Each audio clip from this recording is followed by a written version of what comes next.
Welcome to the Cryptozoology Show with your host, the Cryptozoologist. Topics this episode: Sasquatch in the history and little known facts, as well as some new, never released sightings. Now, I have a huge history in cryptozoology. Cryptozoology is the study of science of hidden animals. Um, when I was 4 years of age, I actually ran across a small species of animal that was very unusual and my first kind of little cryptid sort of a thing.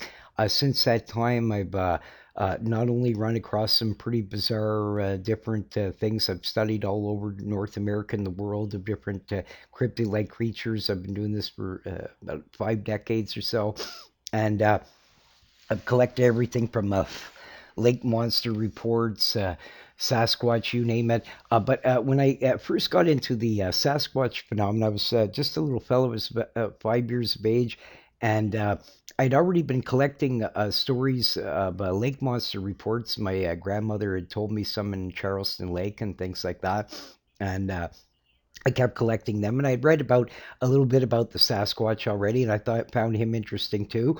But I hadn't actually met anybody that seen one until I was heading out ice fishing, and there was some people that lived down the street from me at the time. And I was this little boy, and I was going bringing my ice fishing stuff and trying to drag my little auger down to our local little river. And they stopped me and they said, "Hey, little fellow, you look cold. Do you want a hot chocolate and stuff like that?" And so I got a hot chocolate from them. And back in those days, they weren't crazy like it is today. Kids came from the latchkey generation. I had my own key at the age of 4. I was already doing everything, making my own lures, doing all kinds of stuff. And now I see kids 10 years old and they're sitting in a baby carriage. It astounds me. It's a very different world from what I grew up in. So, but anyways, nevertheless, they were a real nice couple from out in BC, and Gwen and Willie. And I absolutely love them. I mean, if I hadn't had my own parents, I definitely, and they loved me. They thought of me just like instantly, kind of adopted me as like their little son and stuff like that. So any time I'd come by, they'd always tell me these adventures when they were out in BC. And one time they told me a fascinating story about, they said, "Had you ever heard of Bigfoot?" And right away, of course, my ears perked up. I wanted to hear about this. Well, the two of them, they were working in an encampment in BC, and they were just working away doing the logging stuff and that, and it was lunchtime, and they decided that they were gonna go sit at some kind of homemade bench that they had out there, and just look out up at the mountains and stuff like that, enjoy their lunch. And they were sitting there, and on the top of the mountain there was a little kind of a cliff-like area, and some kind of a ridge-like thing, and this thing came walking around the edge of it. All of a sudden, they see it, and it was a great big giant hairy man, and he had like some kind of like reddish sort of colored hair, and it was just going along. And then all of a sudden, there was a tree that was on the other sort of edge of the peak of this thing, a little bit lower down. And this thing walked along this kind of pathway and then actually ducked itself underneath the big first tree branches that it had. And it just went underneath that and went around the bend and then disappeared. So they were so fascinated by this that they decided that they would hike up there after they finished their work for the day, and they brought some measuring equipment with them. And that branch that that thing had went under was about 10 feet in height. So this thing had to been obviously much taller than a typical human being and stuff like that. And they told me the story numerous times, and they had also found impressions in the ground, but they didn't actually find a foot. But they were looking for this, and they were totally fascinated by this. And him, and Gwen were 100% convinced that Sasquatch really doesn't exist. And they said, "We wouldn't lie to you," And they said, "We 100% assure you that he really does exist." So that was my first thing. And because these people were so nice and decent and honest, and all the stories, some of the things they told me about places I'd never heard of, and as I got older, I found these places, and all this stuff that they said was exactly the same. So I mean, you can say what you want, but here's a nice, wonderful couple, and they like wanted probably their own child and stuff like that. And yeah, I know. So I suppose some parents might make up a tale or two just to amuse the child, but they seem very serious, and they always told the same story. So you'd think if they made it up, they wouldn't have remembered from the last time yet, And they were a bit of a hippie sort of a couple, so well, I'm not going to say, but let's say I suspect that they probably let the sunshine in a time or two when they were younger, sort of, so to speak. So I just. I kind of tend to think that, not likely being the way that they were, that unless it was something that really happened to them, I don't think that they could have been able to always say the exact same story. So that's just my personal opinion. But so now we're going to go on a little bit more about the Sasquatch. I'm going to start this off with some fun local sightings. Now, I'm from the Ottawa region here. This is our nation's capital of Canada. A lot of people think it's Toronto or Montreal or places like that, but that's not the case. It's certainly here in our Ottawa, Ontario, Canada. And we have quite the forest areas around here and stuff like that. But and we have old werewolf reports from the 17 and 1800s, things like that. No modern ones that I've ever heard of, but except the last one. Well, I couldn't say that not being modern. The last one I know of was in the 80s. So that is fairly modern, but I mean that they're pretty rare after the once you get into the 20th century and stuff like that.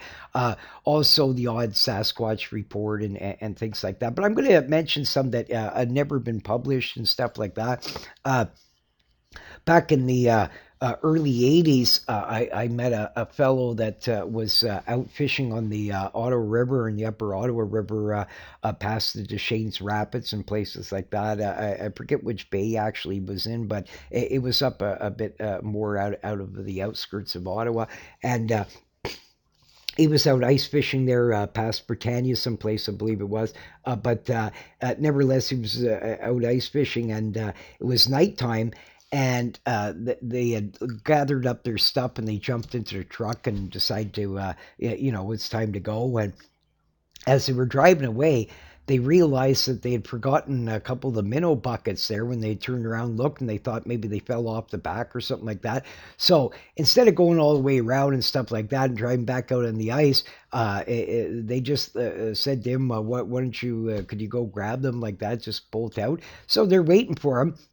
They got the lights on, and he starts going way out there, and all of a sudden this shadowy figure started coming across from this island, and it kind of walked around. So it may have not came exactly from the island. It might have been hidden in view up to that point until it went around the island.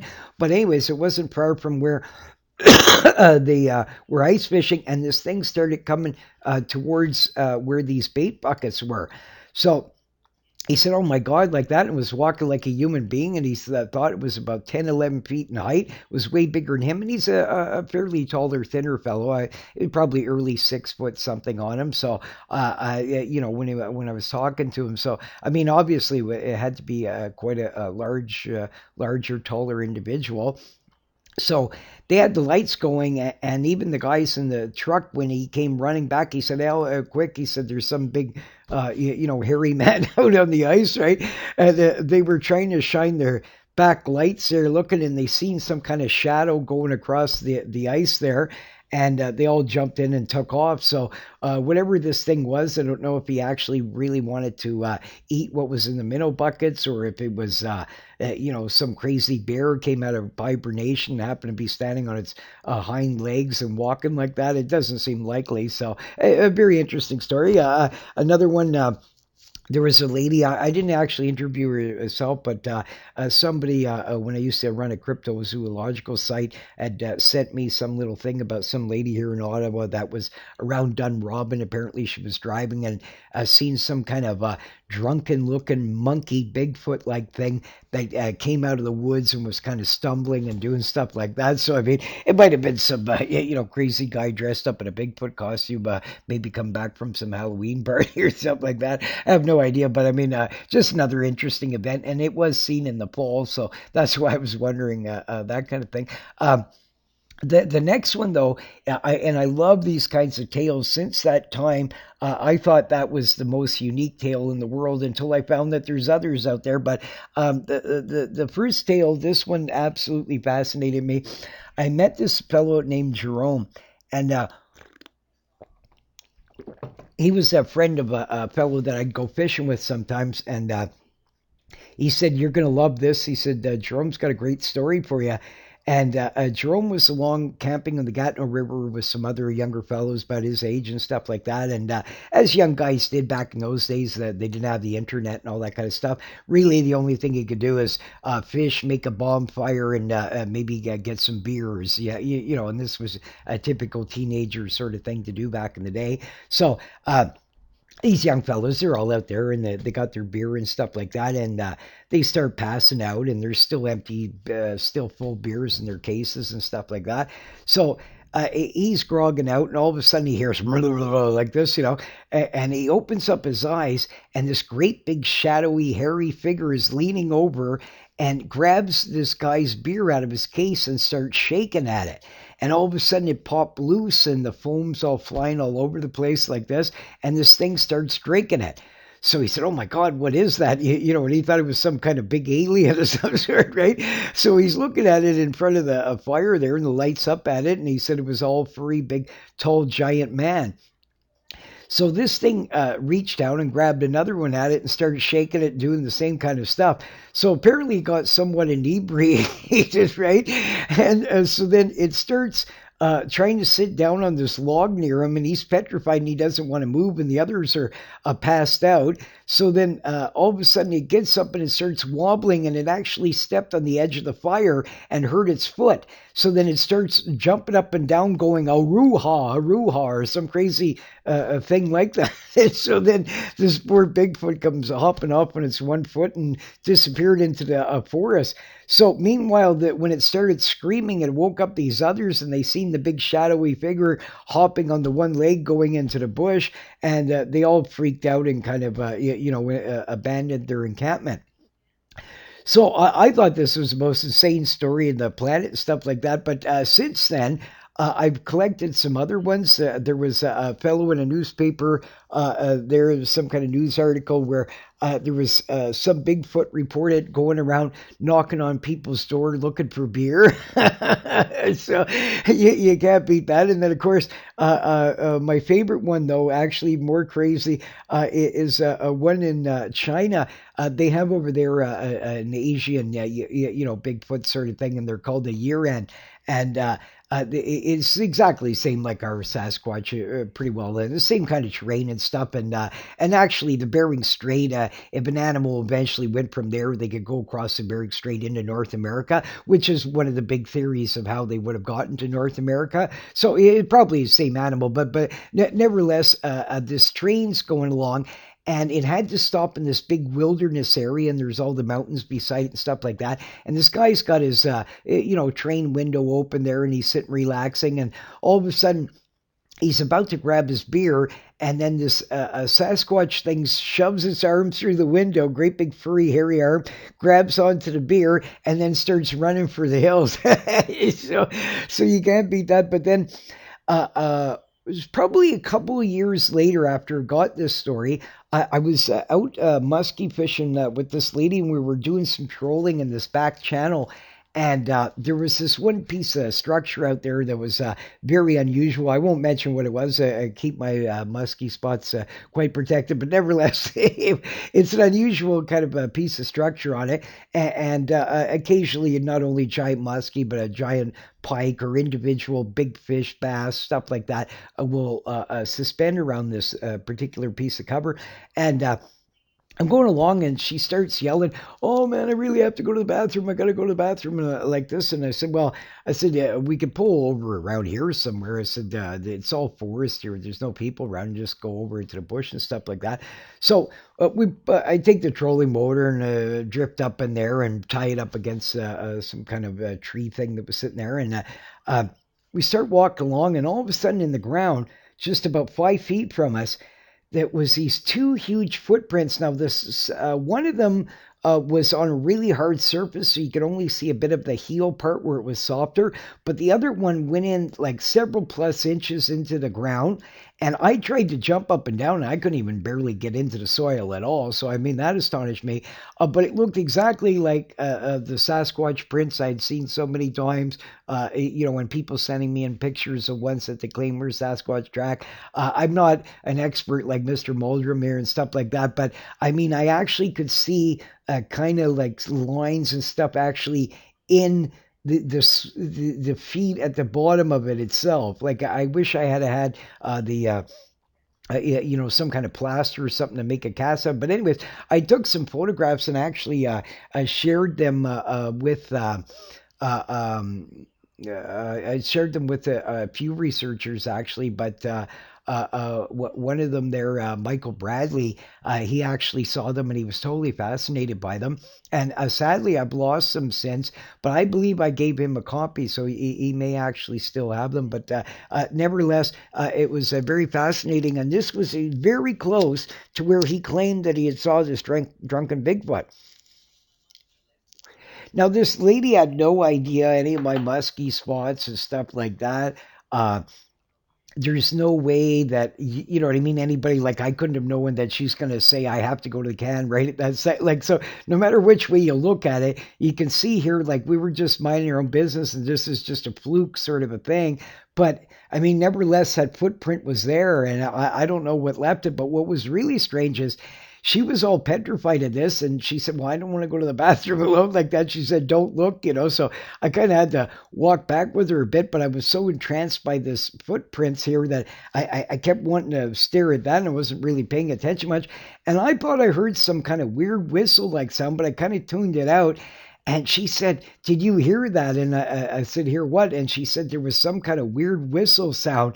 And she was petrified in her face. I mean, it was just dripping of sweat. She was freaking out. So I said, no, but let's get out of here. So we kind of jumped back in the boat and I got her back focused on the musky fishing and stuff like that.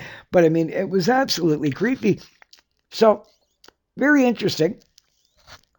But my where really that's the some of the local stories or some other ones I'll share with you another time and stuff like that. I met a young fellow from also that was in Eagle Lake that saw one, and quite a few others, Christie Lake, different places. And I'll talk about that some other time. I'm not going to go into a bunch of local stuff here, but I just did that for a bit more comedy, even though I take the Sasquatch phenomena just as serious as any other major researchers out there and things like that. At the same token, I do enjoy the crazy stories. I like ones where Sasquatch is flying a flying saucer, any of that kind of stuff. It's entertaining to me. I don't believe any of them, but at the same token, I just find them interesting and keep them as a side note that some people are either really crazy or that possibly there is some alien life forms out there that look like a Sasquatch, but I don't really believe that one is the other. There's all kinds of people that are into this paranormal thing that think Sasquatch is like a ghost, but it's complete hogwash. It's a physical, real creature if it actually exists. But nevertheless, I'm going to go into. Some many interesting things, but I'm going to tell you a bit about why the reason that I give the Sasquatch some really high credible credence and from just a few of my own bizarre experiences. Besides meeting all kinds of straight faced people that assured me and swore up and down that they seen a Sasquatch, I've met ladies from BC all over the place that have seen them and natives even and things like that. So I did quite a few interviews with people over the ages. But here's some bizarre stuff that happened to me. Um, I was in this crazy, crazy forest called, it's in Kickapoo Creek, it's called. And it had this creepy, brushy like forest and things like that. And I was down there fishing in the 70s. And I was a younger guy, and I was out after. They had some unusual fish species in it, like things that I couldn't normally catch around here, grass carp, and they had buffalo fish and stuff like that. And so I loved every time I'd get out any place to hunt for new species that I wasn't able to fish for in my local regions and stuff like that. So I was down there, and the people that was with me there, they weren't into the big fishing and stuff like that, so they just lead me down in these different places, for the day, and then come by and get me later and stuff like that. And anyways, I was fishing away, and it's kind of creepy there. I mean, they had water moccasins, which are a very poisonous snake, and I'd already caught several of them on my fishing line. Though actually, like if you're using frogs or minnows for bait or stuff like that, they'll actually grab, especially if you have floats and things like that, they'll actually bite them. And you hook one of them, you don't want that thing trying to put its fangs into you there. So it's kind of a creepy experience, but you feel sorry for it because it's got the hook in its mouth. But I mean, you can't really grab them properly easily, you know what I mean, without them biting you and stuff like that. So it's a bit tricky, but nevertheless, I mean, you had all these bizarre stuff that I wasn't used to in the Canadian market that I was used to usually being in. And I kept hearing this screeching, like it sounded almost like a howler monkey off into the woods. And yeah, I could hear this brush moving around, stuff like that. And I made this new cast there, and I cast out in this little kind of a eddy sort of an area, and it's just sitting there in the bottom, and I was waiting away, and I was hoping for another carp and stuff, and all of a sudden I hear like this, and this thing started crashing through the woods, and then it came right out of the bush, and there was some taller grass there and stuff like that along the river's edge, and so I couldn't see it 100%, but it looked exactly like a baboon. And this is what blew my mind right away. I said, "Oh my God, a baboon! They don't live here, like And I couldn't see any tail on it. If it was a monkey, the tail must have been well hidden because it was thicker grass and stuff like that. It was not definitely a bear. It wasn't any of these kinds of stuff. It really looked exactly like a monkey, and it was going on all fours. That's what interested me. Then it kind of stood up a little bit, stared at me for a split second, and kind of twisted, and all I could see is it stuck its butt up in the air sort of like that, and it had a weird grayish colored sort of behind to it, but you could only see parts of it mixed in amongst in the grass and stuff like that. And when it had stood up, it actually was just kind of half standing up. It didn't really stand up like fully up, and so I could only see partial bits of its side of its face, but it looked very similar to a baboon. Nevertheless,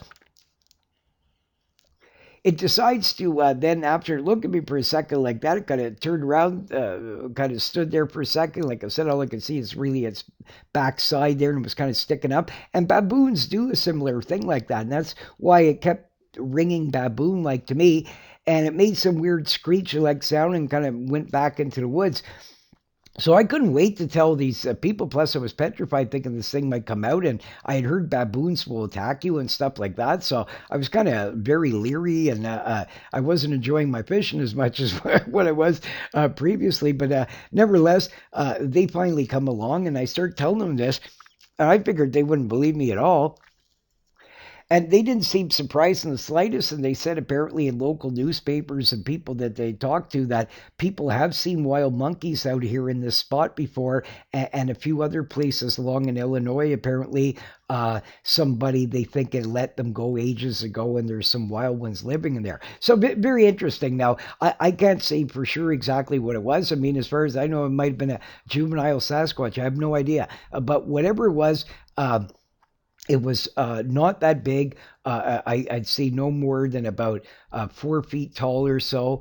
And I couldn't see a tail on it, but in all respects, it looked exactly like some kind of ape-like species, baboon slash chimpanzee sort of an idea. Yeah, somewhere in that kind of a range. So that was very interesting, and I still to this date wonder what on earth, like, how could that be? Like, you know what I mean? But at the same token, even though that's a farther, colder region, um, monkeys have been proven to even live in England. There's been actual ones captured years later after they were escaped and stuff like that. And there's little populations of them, even orangutans and stuff like that have been recorded there, as well as kangaroos, wallabies, and stuff. And they can survive the winter through England. And Illinois has, you know, is not as cold as remotely as like some areas and stuff like that. So it would be feasible that ones probably could, you know, survive in lower numbers in a place like that. But now, I have no idea.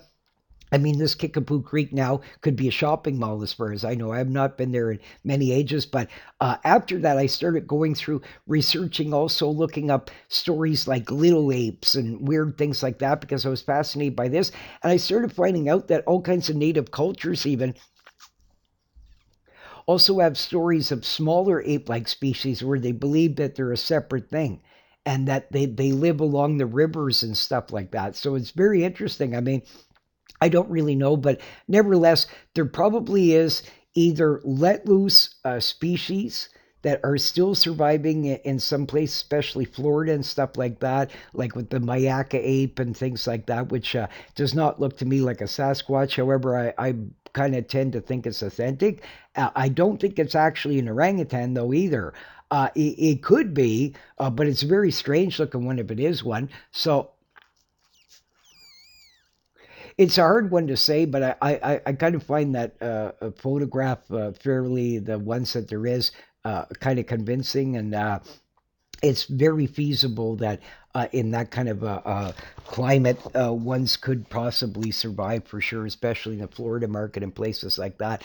Uh, my other couple of weird incidences is I was out in BC once, and we were driving along in this car, and we kind of went over this hill, and below us there was a river, and there was an open spot in between these big set of trees, and there was this great big huge brown reddish hair sort of a thing leaned over, and it looked like it was leaned over on two legs, and it looked like as if it was feeding itself water.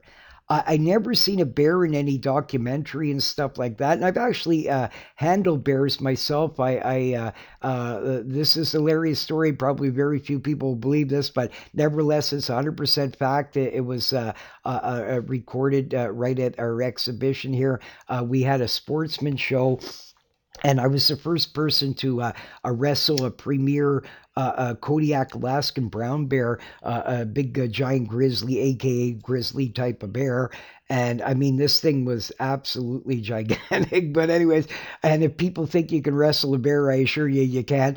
Even if you were 10 Hulk Hogan's trying to push them, if they don't want to be pushed, they're not moving. You know, so unless you're Hercules or something, you can't wrestle a bear. So I can assure you that they're quite the amazing creatures. So I've been quite close up to them and stuff like that. And I watch how they kind of, you know, drink and stuff I've seen in documentaries and different stuff. And it looked very different. It looked more like something like a human would kind of do. But anyways, it was only for a few split seconds. We were past it and gone. And that was it. So we have no idea what it was. But whatever it was extremely wide, very huge, much bigger than a human being, and it was drinking water. So that's my next thing. But I can't say it was the Sasquatch. I have no idea. I mean, it could have been a bear in some odd position, whatever. So I don't conclude that as evidence to me. But I still, it's an extra thing that makes my mind really, you know what I mean, kind of wonder, like, because it's certainly the way it was sitting and stuff like that, crouched over. It certainly didn't look like a bear. So that's my only issue, you know. But the most important one, I might have been within probably 50 yards or less of a Sasquatch. This was in the probably late 1970s, early 80s. I can't exactly remember what year it was. I was a younger guy, but and every year was the same to me back then. I was always fishing around the clock and camping and stuff like that. So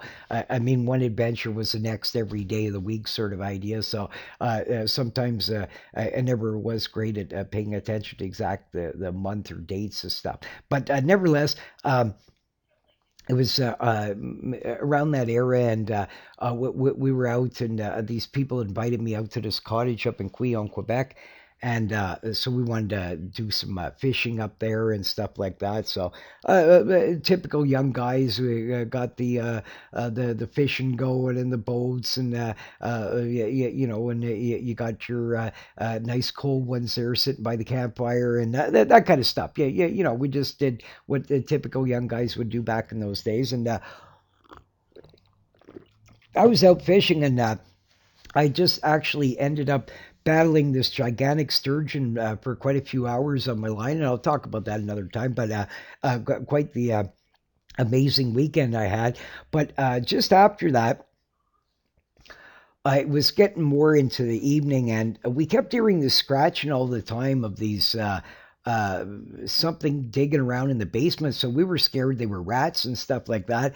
And lo and behold, it was a family of skunks, and one of them got pissed off for some reason, and they all started shooting the skunk spray all over the place.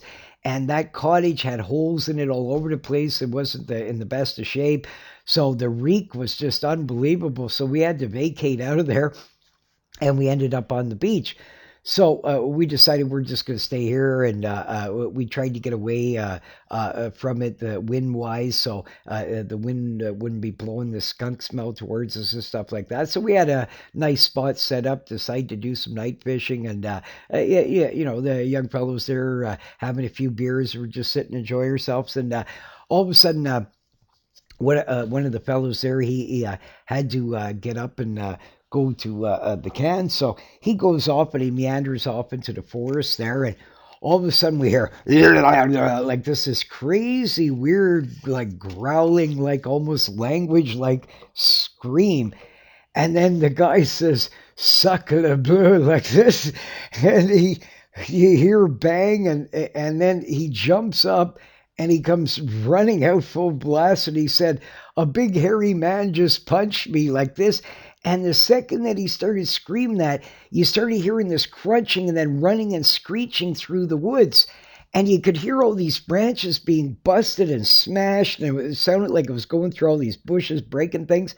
And the wind started changing about maybe a few minutes, maybe 5, 10 minutes later and stuff like that. And we started picking up this deadly smell that was coming from there that was not coming from where those skunks were. And this thing even smelled worse than a skunk in some ways. It was just different. I can't explain, but it had a very strange skunk-like smell to it, but different, more putrid, rotten fish-like almost or something. But whatever it was, we couldn't stop laughing, of course, at saying that this big hairy man had just punched him, but he actually had like a blackish eye, and he had all these branches and twigs all still crushed in his clothing and stuff like that, and you could hear these giant branches breaking through the woods and this thing screaming and stuff like that. So we said, oh my God, man, we're staying up all night. There's no way, man. What if this crazy thing comes back, So we started all just kind of like kept talking about it and saying, are you kidding? Like, are you sure it wasn't a bear or something like that? And kept asking him the same questions and stuff like that. He said, no, it looked like a big, giant, tall man, and he was furry.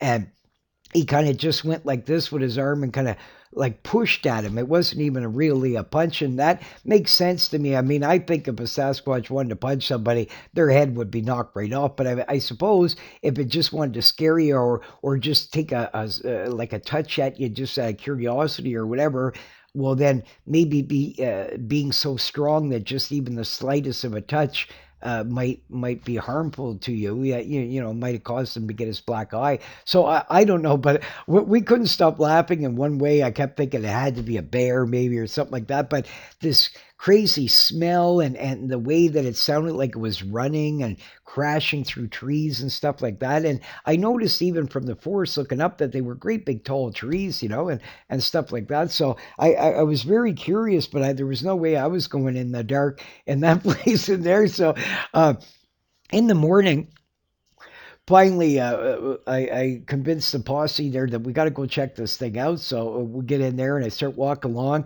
and you could see great big tree branches busted that were really high up in the air. I mean, the average tree branch was between like 8 to over 10 feet tall that was being busted down. So this thing was running like right through. There's no way that a bear could have done this. I mean, there was crushed branches all over the place, and you can see that the thing had snapped it like right at the edge, like a clear snap right off. I mean, three or four of us there, we were trying to yank at one and trying to twist it, and we couldn't even break the damn thing off, like ourselves. Yeah, with three or four guys kept working at it. It took quite some time before we finally got the thing snapped and busted off.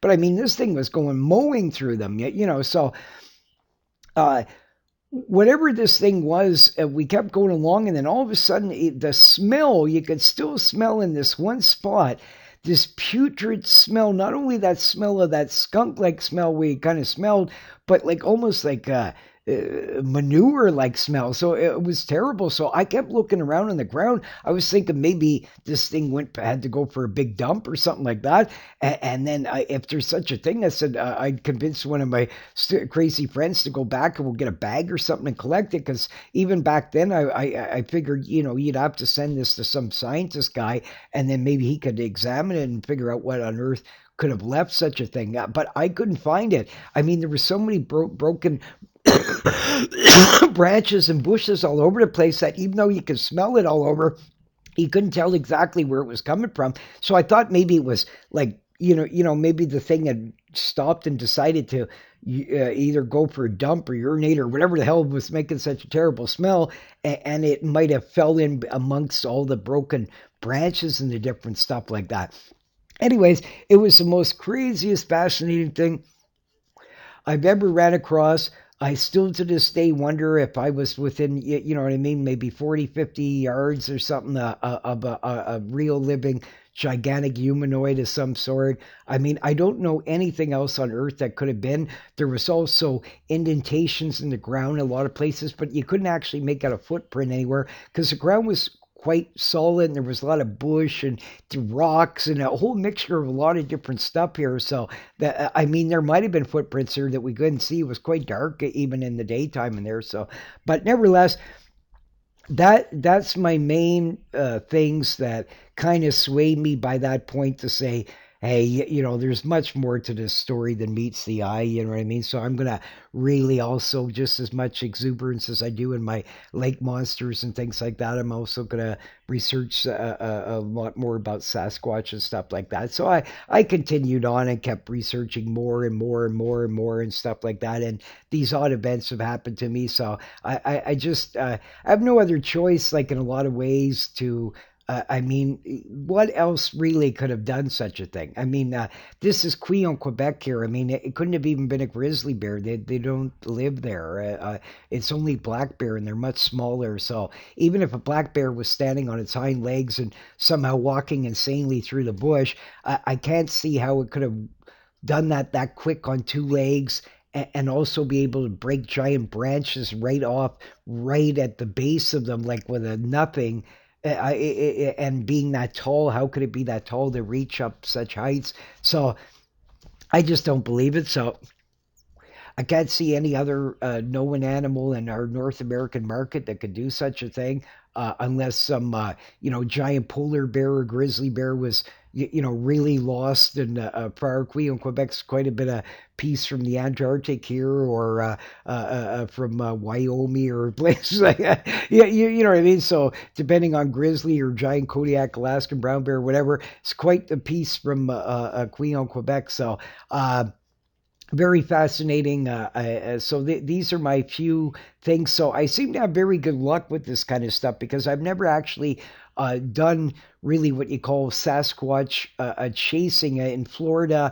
I researched a lot of areas. I was looking for footprints and places like that while I had time, while doing fishing excursions in Florida and places like that, and doing some other research. But on the field research for Sasquatch, not much. For lake monsters, thousands upon thousands of hours. I've fished hundreds of lakes that have claims of lake monster reports in them, and I'll cover that in other subjects and things like that. And I'm the only person that's ever actually went to so many, such a variety of them, fished them all. I know the species of fish that can live in them and things like that. So I have a very different viewpoint as far as the lake monster phenomena goes. But let's get into a lot of people are so skeptical. It's, oh, it can't be. I mean, how could that be? How could that be? But I mean, let's first go on about in North America. Pretty well every year, there's all kinds of new species discovered. Um, Also, Sasquatch phenomena has been reported in North America for over 5,000 years. Hopi Indians, and many other tribes and stuff that are some for thousands of years, hundreds of years, depending on the tribe and how long they've lived in the region. What's also interesting is in areas where you don't have the forests and the different kinds of things that obviously, if this creature is real, that it would need, you don't get these stories. They don't have them in their culture. So a lot of European people think that because you know what I mean, it's natives, they're just making it up in their head and stuff like that. But I mean, you'd have to wonder, why is it that only the natives in these particular spots tell these stories, but in other places where they couldn't possibly be, they don't tell the stories. That's much more logical, is in the fact that it actually is a real animal, because if you're making it up, it wouldn't matter, these things. That's not because some cultures consider him more spirit like anyways. So I mean, whether he has forests or trees nearby, he's a spirit. He can move anywhere he wants to go. So you would think that they also would include him, even if it's in some weird places where there's almost no forest, or things like that. Newspaper reports go back as far as the 1700s, even possibly earlier in other Europe and places like that. But in North America, I found them back as far as the 1700s. One of my favorite ones, a very interesting one, is you find in Florida, there was an actual small town where this group kept being attacked by some giant wild, hairy wild man. So the big posse got together, decided to get rid of this thing, and they got out there and actually ran across it. And a pile of them blasted it with their muskets, and a big fight ensued, and they finally killed him. And it was 13 feet tall, had giant feet on it, and stuff like that. And the description that they give is absolutely amazing. A big head on it, the cone-like head, all the kinds of interesting. So it's fascinating that how somebody would have such anatomy knowledge and stuff like that, even though they didn't describe it in a massive basic like some kind of 100% perfect way here. They kind of give you the indication that a lot of the things sounds very Sasquatch like. Yeah, so again, one wonders, how would they know how to describe something like that unless they actually really did run across this. Also, you can find like early explorers mentioning them and stuff like that. And in all near corners of the globe, there's a similar like story. The likelihoods of some reports are true. It is more than one unknown species of ape, or Neanderthal type like man, like beasts in some cases, or a mixture of both being sighted. You will find that. In some places, like in Russia and stuff like that, Mongolia, and that you have more of a wild Neanderthal type of a man being reported, and in other cases, it's clearly much more ape-like, like a Gigantopithecus blackie or something like that. So, nevertheless, even if there's more than one species, like maybe some subspecies, like a Florida species is a bit smaller on average than the typical ones out west, or slightly different in some ways. If they have the same habits and abilities, that's why they've all escaped so far. Mankind simply, even though it's hard to believe that there could be more than one species out there, it's simply if they have the same kind of methodologies of how to avoid us and stuff like that, it's not that hard to believe. And I mean, recently, even in a airport runway in California, they discovered three new types of lizards. So, if tons of people could go by daily at an airport and you can't even see big lizards running down the airport, I mean, is it really that hard to believe that animals can evade us? As a, for instance, there was a wild wood bison there that were thought to be extinct for ages and stuff like that. And I mean, there was an airport, and airplanes would fly over big pack groups of them all the time, back and forth. And yet, not until more modern times were these actually discovered. So, I mean, if people in giant airplanes can fly by, and thousands of scientists have scorched those areas many times and everything, and here you can't even see these giant 800,000 pound plus kinds of animals floating around. I mean, seriously, if you can't even find that, is it really, again, that hard to believe that a small population of some kind of unknown large ape or some kind of ancient man that decides to stay away from us could possibly exist when we keep finding their evidence constantly since time began? Pretty well. There's mentions, like I said, in every culture of this kinds of stuff like that. And quite a few of them actually been killed, even some owned as pets by royalty and all kinds of interesting stuff. So let's start off with early newspaper reports here. I'll start off with here the Boston Daily Times. Early Bigfoot kills. There was a Bigfoot encounter between a Mr. Lincoln and a Bigfoot around the falls of St. Anthony, Minnesota. Apparently was killed. Okefenokee Swamp, Georgia, 1829 hunters kill a 13-foot tall ape. Same kind of thing. Modesta B here's another one. Wild man is said to rule the unexplored empire around Anchorage, Alaska. Now, here's an actual skeleton found of a giant, found here in North America. Now, if you look at that, I mean, that's clearly about the size of a typical Sasquatch kind of a height to it. And if you see the coned head, it looks like it has a bit more of a pointed head on it. Now, admittedly, it's quite thin for a typical Sasquatch that we see, although I've went through many reports over the ages where they were a very skinny Sasquatch and some so it's possible, just like humans, that some may be shorter and some taller, some wider, some whatever. But I would suspect that this would be on the thinner end of a typical Sasquatch. But nevertheless, here's actual physical proof that some kind of a giant, whether it be he's a real ancient man, whether he's a monkey man, maybe some kind of bizarre mixture of some sort of something or other, whatever the case may be, nevertheless, there's all kinds of physical proof that these things actually did exist. There was literally hundreds of these burial mounds. Now, you're not allowed to touch them anymore, and this is why they're not being found in today. But I mean, back in those days, this was common occurrence that in burial mounds all over the place, they were finding these giants and stuff like that. Now, here's another great report. The North Adams Daily Transcript, Friday afternoon, August 23rd, 1895. Now, what's interesting about it is especially near the end of this article here, Mr. Smith describes the man as an awful looking sight. He is large in stature, and his head is in the most conspicuous part of his body, being nearly the size of a horse's head. Now, that can't be a human being. I mean, a horse's head, that's gigantic. His teeth resemble those of a horse in size. Again, human beings don't have teeth that big, but Gigantopithecus blackie did, and very similar to the size of a horse. So, but now he said that they were pointed. Now, he might have been seeing the front ones like that and not looking back at the molars and stuff. I doubt that they were, opening up the, even if they could capture it and all that kind of stuff.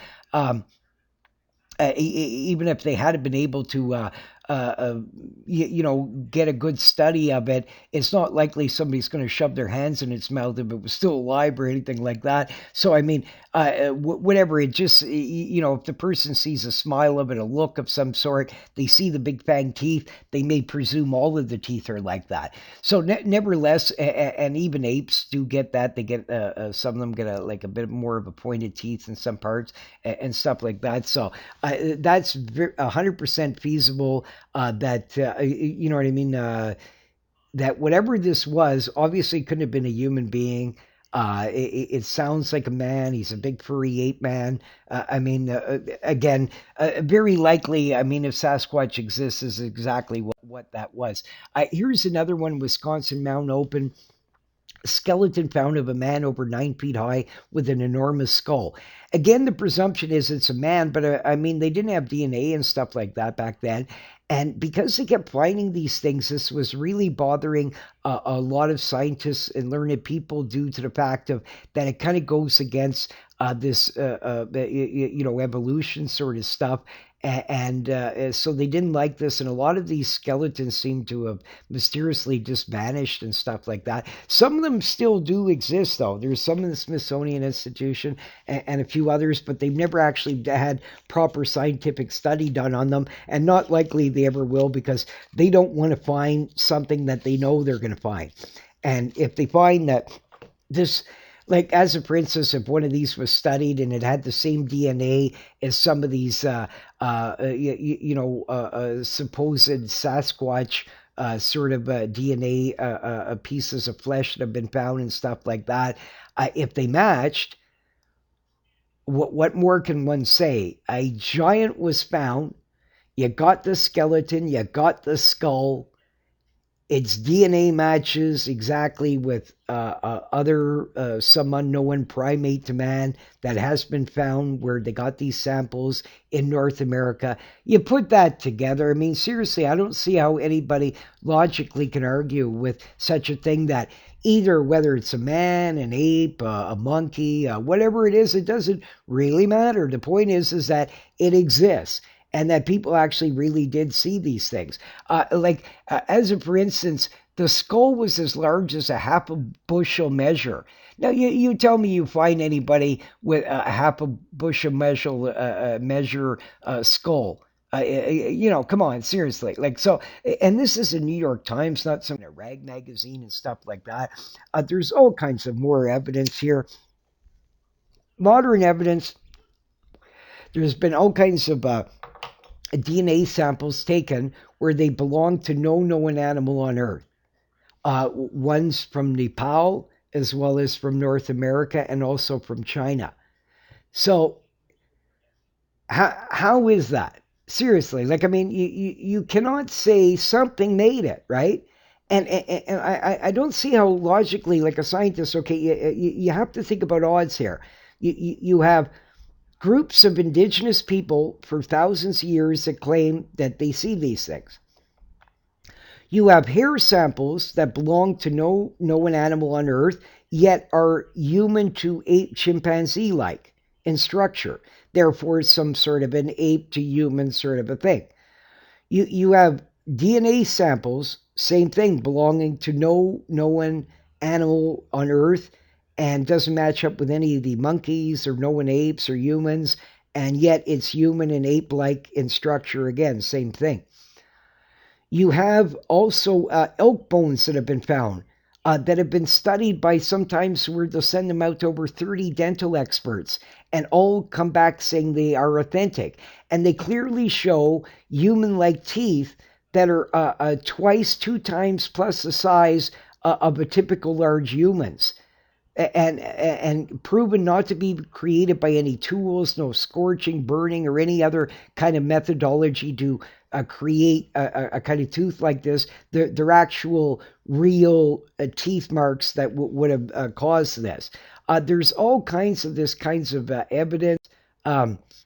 Scientists in many fields, everything from stunning hair samples to the legendary Patterson film. And due to their expertise on whatever science that they're into, they conclude that Sasquatch is likely real due to the evidence in their field is scientifically valid and it shows it cannot be fake. Fingerprint experts from the FBI have Sasquatch prints that they can categorically tell you belong to no known animal on Earth. They're not fake, and that they definitely do show dermal ridges and actual real foot and fingerprints that just like apes do and human beings do, but they're different. But they cannot be made fake wise. If they can, then anybody can get off with any kind of murders they want because you can then duplicate fingerprints. And you can't. There's phony methods of laying fingerprint on some kind of a rubbery like substances and putting them on, but they know how to tell the difference of these kinds of things. So you can't fool these kinds of people. And they have footprints of every known species of ape and human beings and stuff like this on Earth, and handprints and things, and they match them all up and none of them match. So you have these kinds of evidence. You have scientists and field experts and movies to all kinds of different ones will all categorically stick up as a for instance for the Patterson film. I personally don't know how anybody with a straight face that is a learned person can actually sit there and immediately scream, oh, it's got to be a guy in a suit. Like there was this one guy, he worked apparently with Michael Jackson and different ones like that. And he was the only one that, one of the few that I could ever recall that actually gave it such a terrible, right away he said, oh, a person like that would be fired if they tried to pass off such a ridiculous looking suit. And yet, I guarantee you this person could never remotely duplicate this. If he really could, he would have already done it to show how great that he could do this. But bottom line is, it can't be done. And I'm going to go through all kinds of different stuff to prove this.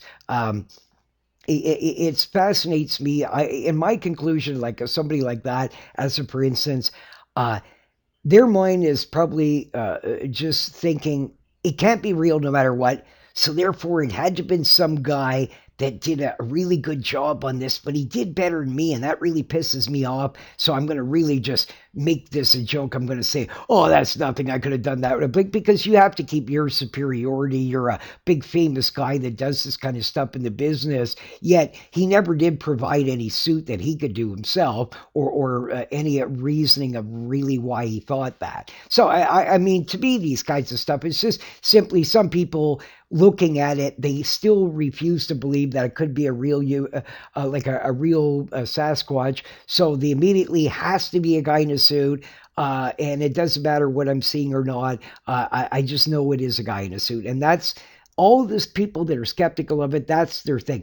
None of them actually come up with actual real physical proof or anything that they can show their methodology to show that it's fake. And they can't do it because it doesn't stand up. And we're going to go through all kinds of stuff. I actually interviewed Bob Gimlin many years ago. He was nice enough to give me a phone interview.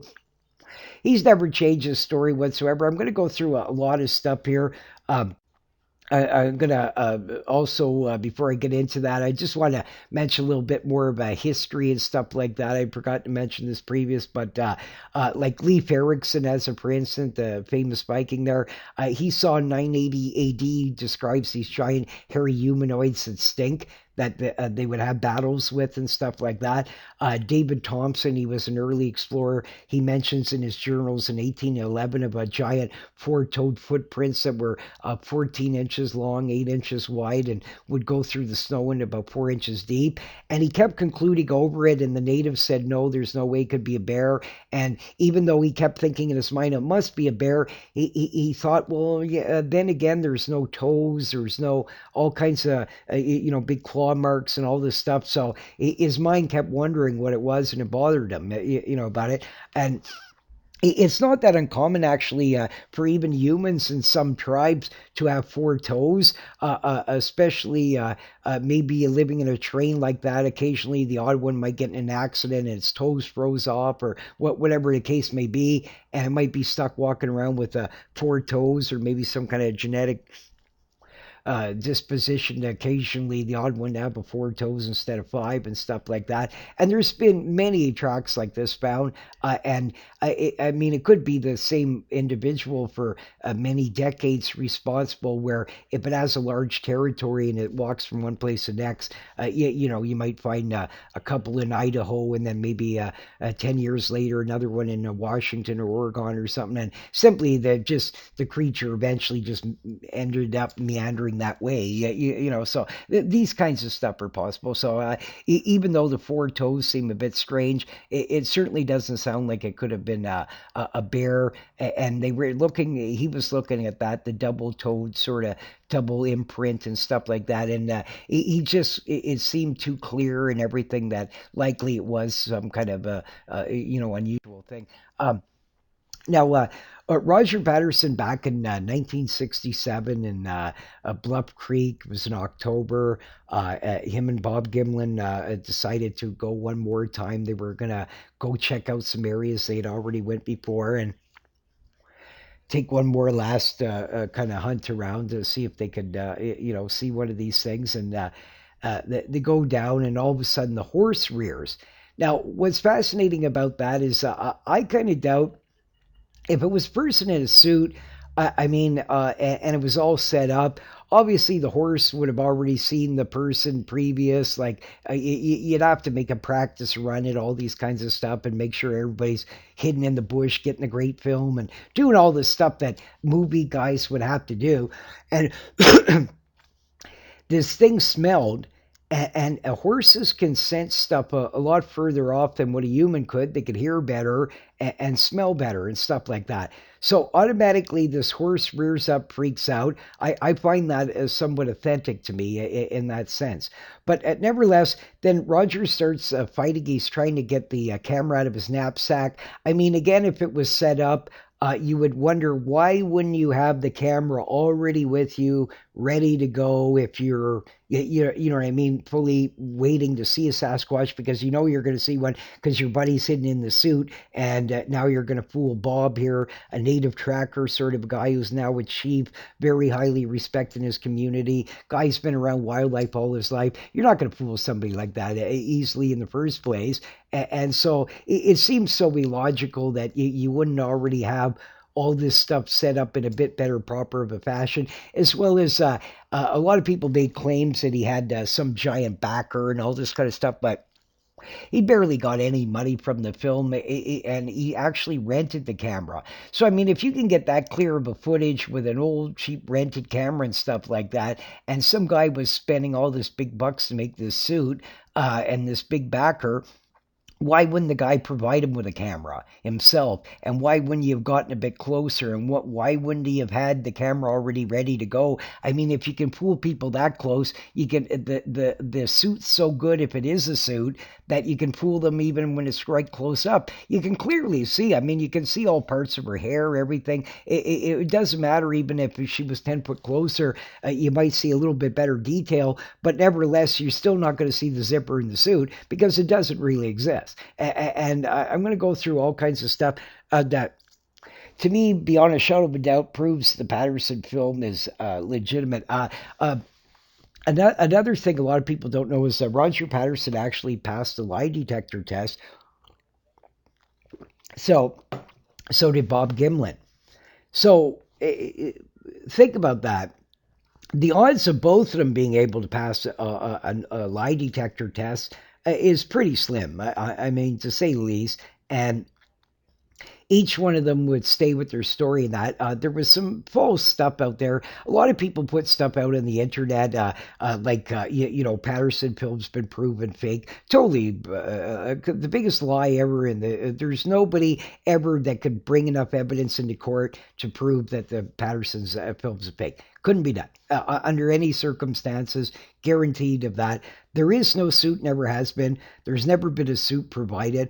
All the people that claim that they were the one either in the suit or made the suit or were both in the suit and made the suit, all these people can provide absolutely zero evidence. They have none. What one has a silly photograph of some ridiculous looking suit that doesn't even remotely even match the Patterson suit in the first place, and they got it hanging up in some thing, but they never actually provided the suit. You know, they probably got it from some old garage, some old gorilla suit or something. I mean, it's completely poorly done. You can clearly see that, and it's certainly not the suit that was in the Patterson film. So, bottom line, a vast majority of these people, when asked, they don't even know where the site was, anything. So, I mean, if you did all this and you had this backer and you had all this money and stuff, you certainly could do the same today. I mean, if you already had the skill to make the suit and you already had the ability to do all this trick, well, if you could do it then, you can certainly do it now. I mean, you're no different. You're just an older individual.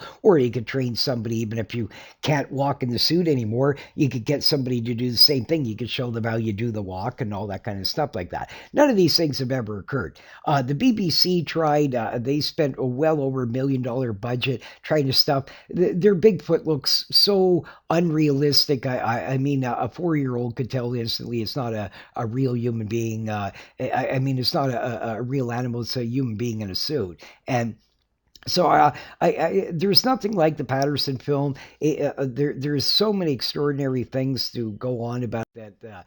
The list is beyond the beyond. So let's start off with, I interviewed Bob Gimlin. And I found him extremely, an honest, straightforward man. I've seen him do other interviews and stuff like that. The story matches up with what he told me. Everything's the same. Um, I also, some of the things in that film are so convincing that they're beyond human comprehension of how it could have been a person in a suit.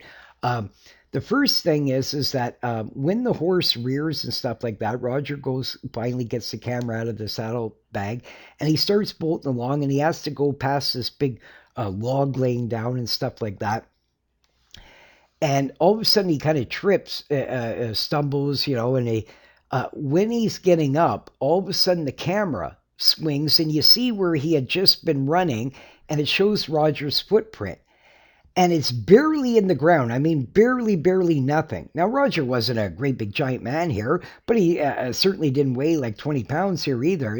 So I don't know exactly what that man would have weighed, but even if I went on the low end of 150 pounds or something like that, the line in the ground, even though he was running, was barely nothing. You can't even see it. Yet, right beside it, as the camera's going, then all of a sudden you see one of the fresh Sasquatch prints, and Patty's walk along. Then you see more as he's chasing her. But nevertheless, you see that one there. It's clearly in the ground. Now, I forget what the average depth was, but even if it was, near a couple of inches or something like that, whatever that was had to weigh easily, bare minimum, the lowest I could ever believe would be like 4 or 5 times smaller than Roger to make such a depth into the ground. So that would mean that this guy, at bare minimum, would have had to weigh like 900 pounds or more to make such depth into the ground. Now, you have to think about that. Watch the film, watch how fluid the creature's going. You can see all its muscular movements, femur muscle going in and out. You can actually see some kind of well-developed other muscles. I'm not sure if it's some kind of injury or something that it has. You can see even on its back, rippling muscles, all kinds of crazy stuff that it does. One time when she turns around, you see her breasts actually move in a natural fashion. If they had been like any kind of rubber, wood, or stuff like that, there would have been never this kind of a movement. You actually see hair links that are identical to like what you would typically find in gorillas and stuff like that. You can see these little edges and perfect things and details. Also, the way when she turns, she kind of puts her finger into her kind of thumb and kind of does this weird kind of movement. Apes are actually known to do this movement. So that's very fascinating. And many species apes, just not one, including gorillas and stuff like that. So again, I mean, there wasn't even that much known about their behavior back then. So I find it very unlikely that a guy without some big university degrees here and 5 million knowledge about all kinds of stuff with a cheap rental camera would be able to know all these amazing things and know how to actually like somehow glue hair to some giant man's body that had to be a bare minimum. The lowest estimate you can ever get is about 6'11", and most estimates are 7'3" to 7'8" in there from many people that have done, because they were right at the scene right after the event had happened, so they were able to measure up against known things and stuff like that. And many scientists have studied it since and all come up with similar kind of heights and stuff like that. And all of them come up with similar weights to me using different methodologies, but the lowest one I've ever seen is about 800 pounds and some up to near 2,000 pounds. So whatever the case may be, there is no way that any human being, the greatest, I mean, the Olympians of the Olympians, nobody on earth could walk that fluid that quickly, bolted along where it's not even running, just doing a walk and going that kind of speed with that monster stride that it had and that kind of weight into the ground. There's no human being on earth that could do that. I mean, I watched people pulling trains and all kinds of tons of weights, and the guy's got 1,000 pounds with him. And I mean, he can barely even just move his leg one even movement to the next. And these are men that are built like giant Sasquatches here. So there is no way, there is no actor on earth, nobody on earth that could have done that. So right away, to me, that film was near proven, as factual as you can humanly get right from the start of it. Then as it goes on, when she turns, females are much more less seen than males. Much harder to design a suit like that. The muscles and all kinds of its movements and the things that it does. There is just no possible way on earth that it was a human in a suit. Just simply. Even if you can argue about all kinds of other stuff, that the thing walks weird and does stuff like that, whatever, it doesn't matter. The point is that who's to say what something should walk like or what something should do? You can make educated guesses, but it doesn't necessarily mean that that's got to be the way. I mean, all kinds of stuff. When as for instance, ages ago, some of the earlier discoveries, I mean, even when they had a dead body right in front of them and stuff like that, they would still argue over its authenticity. They would go over and over it looking for cleverly sewing in hairs and all kinds of weird stuff. So, I mean, some scientists can't get it, no matter, even if the thing's right in front of them, they're still just going to adamantly deny the stuff. And these are the problems that we run across is that you'll get a group of scientists. Like I watched this one with it was Jeff Muldrum, some very nice, intelligent lady. She was some kind of a animal expert of some sort from Canada, I believe, and a couple other scientists of different sorts. And two of them instantly said, well, no, there's no possible way that that could be a human in a suit. I mean, both of them had perfect logical reasons why that. And then the lady was smart. She kind of, because she didn't want to put her credibility at risk here, she said she's just staying on the fence. She doesn't know. And that's the logical way of giving an answer. To me, she was the most. The other guys, I fully support them saying that they believe in it. That's what I would say. But I also think that there's nothing wrong with you saying, I simply don't know. But to discredit it and outright say that it's a person in a suit when you know that can't be, I mean, you sound foolish to me. So the other people that were on the panel that were talking like this, I mean, I don't know how they could sit there with a straight face and say that. They're just People like this are nervous of somebody discrediting them, and it's just sad. The scientific community should not be discrediting other scientists willing to put their neck out and investigate these things. It's important because, I mean, the literature's there, the evidence is there. All you guys got to do is look at them all. I mean, if you look at dental records and it proves that it really was made by some kind of living animal, and there's DNA of saliva inside these things. That doesn't match to any known animals on Earth and stuff like that. You have to then say, okay, something created that. And what could it be? It's none of the animals we know of. So we can say that an unknown species is living amongst us.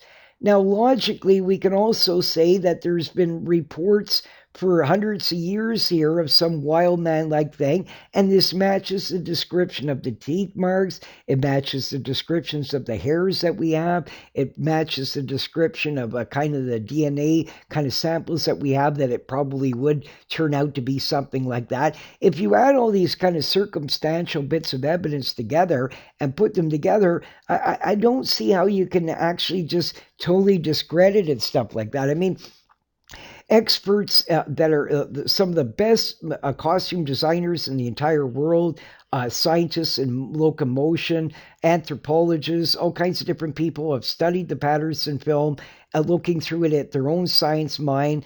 Jane Goodall, who spent more time with apes and stuff like that than somebody like her, with ape species and what have you. And all these people are willing to at least give it a favorable review. And I mean, nobody's ever been able to prove it fake. There's all kinds of silly people that like get themselves on these internet programs to or TV show to say, oh yeah, I was told that it was made out of pig skin, and Bubba, made it in his backyard for $200, and you know what I mean. And another phony one, that story you always hear all the time, is that Roger Patterson on his deathbed had, admitted that the film was fake. Complete outright lie. What he admitted to was is he felt bad as Roger had actually it started going around after the film was done. He was trying to make some money, and I mean, you can't blame the guy, and he wanted to show it around and stuff like that. And he was a bit of a showman sort of a person. So his idea was he probably thought maybe at the time maybe Bob wouldn't want to go around on this tour with him. Maybe his wife wouldn't like it or whatever. Who knows what went into his mentality? But the bottom line is that he, for some reason, he decided to get some other guy to kind of say, yeah, I'm Bob Gimlin, to kind of so that they could make like a little bit of a show here, show the movie, and make a few dollars, sort of thing. So for whatever reason, maybe Roger was really low on cash and kind of should have included Bob, but instead thought it would, I'll make a show out of this, and we'll just use like a Bob Gimlin, sort of a guy that will come in and pretend he's Bob just for this show, and we can make a few dollars, and I can do some more research. Now, a lot of people, he kept spending his money, the little bit that he did get, he just kept going back out doing more Sasquatch hunts and stuff like that. So, I mean, if you didn't believe it was real, why would you do that? So that was his confession. Actually, it was to Bob, just telling him, I felt really bad that I did hire some other actor to pretend he was you. But and that was the deathbed confession. So nothing to do with the Patterson film at all. And just because he decided to, it might have been like a thing where, I don't feel like cutting Bob in. You know what I mean? I need the money and stuff like that. I mean, people, when it comes to cash, they'll do some bad things sometimes, even the nicest of people. So greed is greed and stuff like that. So it might have been that reason. Who knows? It's hard to say. But I mean, to me, he was a stand-up guy and stuff like that. At least he made wrong right to Bob and apologized to him, and leave it at that. It still has no bearing on the film. I mean, it doesn't prove that the guy was, and he did pass lie detector tests for that, and so did Bob. So you can say what you want about it, but experts of every kind of field you could humanly think of. So I'm not the only person that believes that it's to be a fact. But now I'm going to reveal in another show, I'm going to reveal something to the world that nobody knows. No cryptozoological researcher. I suggest you probably subscribe to the channel because I don't know when I'm going to do this, but I'm going to talk about my long history with Renee Dahinden. I used to talk with him all the time. He kind of liked me, thinking I kind of like a son-like figure to him, and he knew I was possessed by the Sasquatch phenomena and lake monsters and stuff as much as he was. And he told me, revealed a secret about that Patterson film that nobody knows. And what he said still boggles my mind, and I wonder 100% what he really meant by that. So even though I will fight for the Patterson film 99.99999%, I know it's impossible that a human being could have been in that suit, but at the same token, there is a small kind of bizarre twist to this legendary movie that I'll talk about another time. But I now I didn't plan these documentaries really. I just kind of talk off the cuff in my head. I'm kind of like an encyclopedia on this kind of stuff like that. Like I said, I've been researching this for over about 5 decades or so. So long time. And so next episode, I'm going to go on about some other fun things that I enjoy. And this one's one of my favorite, the old creepy bunny man. You can't beat him. He's some mean old bunny man, and he doesn't like when young folk come out and party around his area. So we'll talk about the legendary bunny man. He actually became fairly famous. He even appeared on an episode of the moving on up there, the Jeffersons. So, I mean, it was entertaining thing. Started around, there is some earlier reports, but when it really started was around the 1970s, and the Bigfoot craze as well.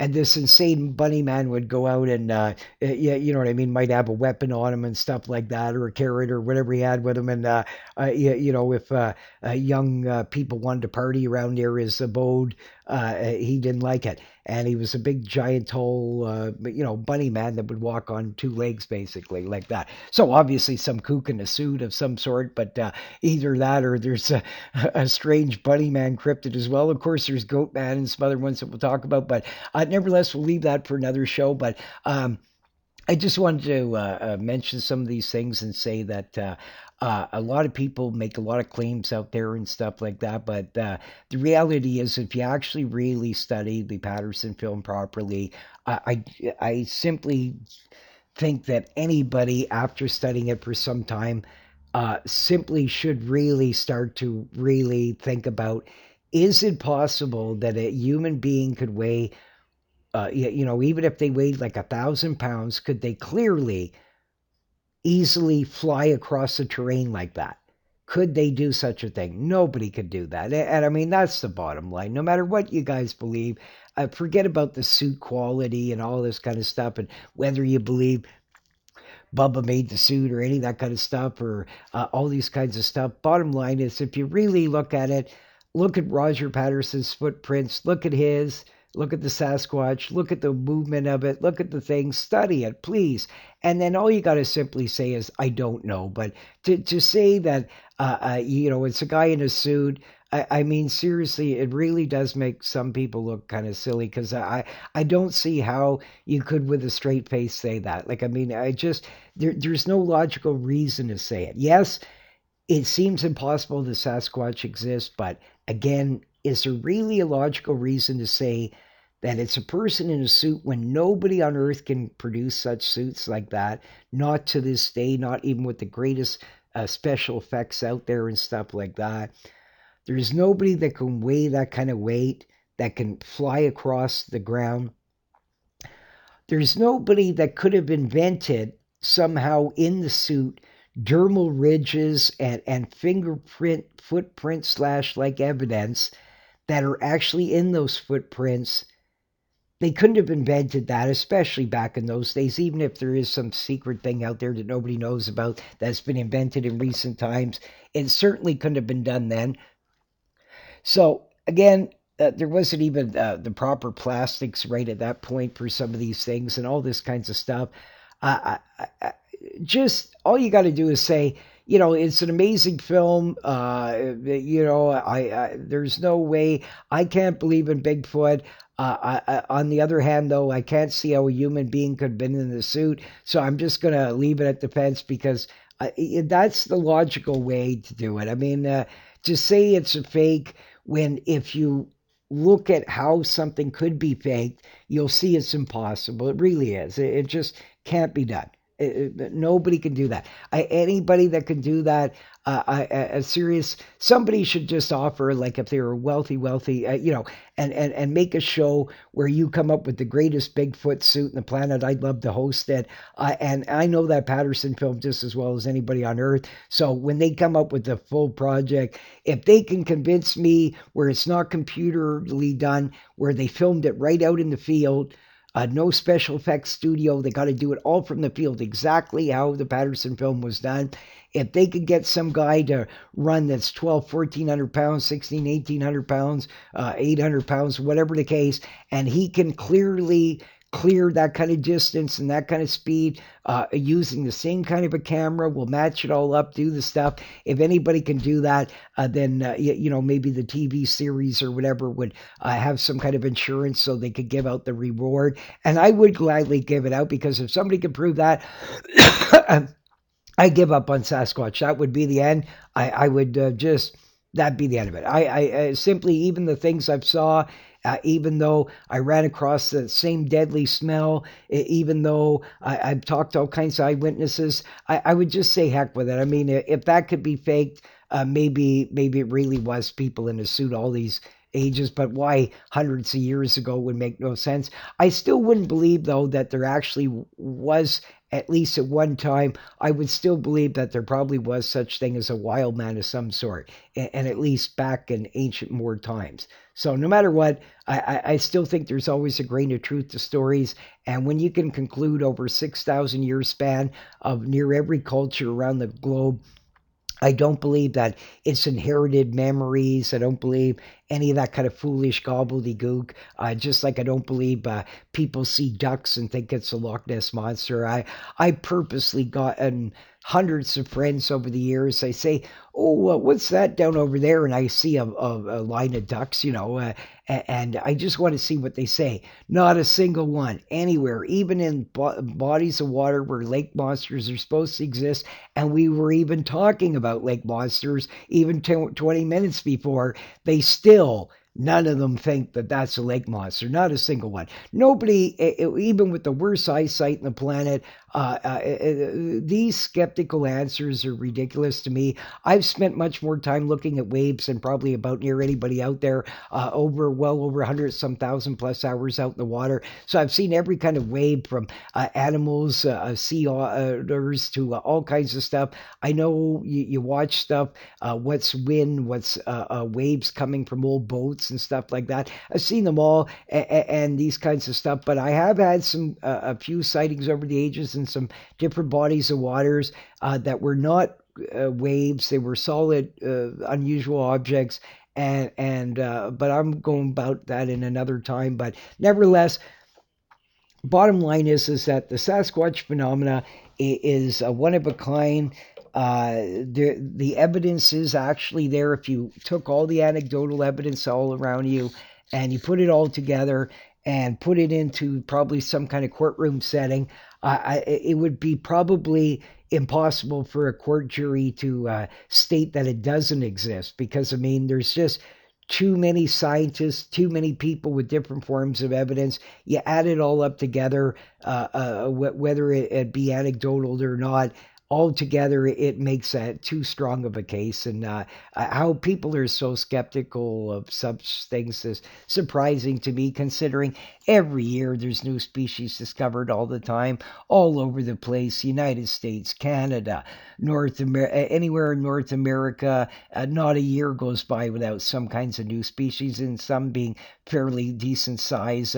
Recently, a large turtle in Tennessee, and all kinds of stuff like that. I mean, even in China, there's been ponds so small they're just like a miniature little nothing of a lake, and they discover a giant species of turtles and stuff like that. Like, I mean, it just goes on and on. I mean, so if you think of all the hundreds of groups that have went through the ages on these expeditions and in the same areas, and they don't see nothing, and all of a sudden somebody gets lucky and gets one. There's all kinds of cryptids out there that are probably real.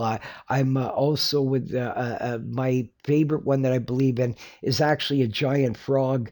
I won't go too much into it, but the evidence I've seen for it, I 100% believe it exists. And it's going to make Rana Goliath look like Rana Munchkinses. And the Rana Goliath is actually extremely small compared to this real King of Frogs. So it's something else. I believe I could actually capture the thing fairly easily. And I wish I could go all the expeditions. This would be the most one to me that I'd actually probably have a decent likelihood of success rate with it. I'm also there's some other cryptids out there. There's one in Madagascar that I fully believe still exists. A wild ass-like creature. There's some other ones that certain ones ring so much truth to me that the sightings are always the same. They're always uncommon, but they spreading over hundreds of years. They're just too good. There's got to be something basic to the truth to them, and some of these, hopefully someday I'd be able to do an expedition. The frog one though, because I've been catching frogs since I was a child, so I'm quite familiar with large frogs' habits, small froggies, what have you. And even though this is a very different species of frogs, it probably would have similar kinds of habits to certain degrees.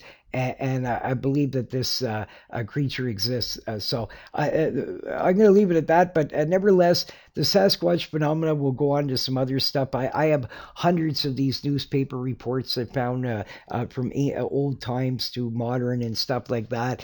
And there's just too many to be all just, fluff. So, and I can't argue with physical evidence, so you can believe what you want. But as far as I'm concerned, there's not much more of a conclusion here that definitely in North America and probably in Asia and some other places, there is a few unknown species probably still left to science out there of large either ape or some kind of ancient like man sort of an idea, and they still probably walk amongst us because you can't argue with physical evidence and it's there. And I mean, if you add all, like I said, the anecdotal stuff together, it's just too much. So be skeptical all you want, but if you're really willing to do proper research, take the Patterson film inch by inch and do it, thoroughly investigate it. Forget about somebody claiming they were in a suit. Does that mean you're supposed to believe them? I mean, anybody can claim that. They'd have to actually reproduce the film. If they can reproduce a film, then you can believe it. Otherwise, they can't. And they have to reproduce it with materials that were only available back then, not of today. If somebody can do that, well, case closed, but it's not going to happen because, again, I don't believe that any man's strong enough to be, 12, 1,400, 1,600 pounds, what have you, to be able to walk across that fluidly in such an unusual gait. In some kind of suit that you'd have to glue the hair right to the body. So this person had to have been more muscular than, five Arnold Schwarzeneggers put together, almost kind of an idea. It's totally improbable. So believe what you want, but I'm going to leave it at that. So we're going to stop this show for now. And thanks for staying tuned. And I'll talk about some more cryptids next time. And like I said, I don't really plan these shows, so I just kind of wanted to give you a basic idea of the history, a bit of Sasquatch, and some fun local sightings. So take care, and thanks for watching. Bye for now.